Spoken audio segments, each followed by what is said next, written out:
Kakšna je razlika, če igraš v gledališču ali pa če igraš v filmu?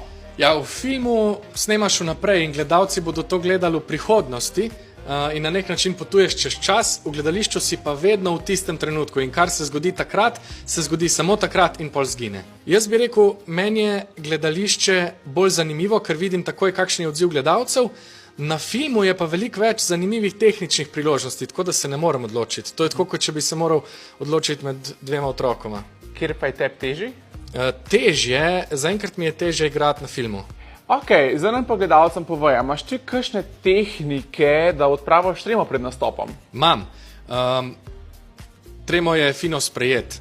Ne da se je odpraviti, vedno je prisotna in trema je tam samo zato, da nas pripravi na zadevo, ki je pred nami. Jaz zelo pogosto, kadar sem v situaciji, ki je zame stresna in kjer čutim veliko treme, zavlačujem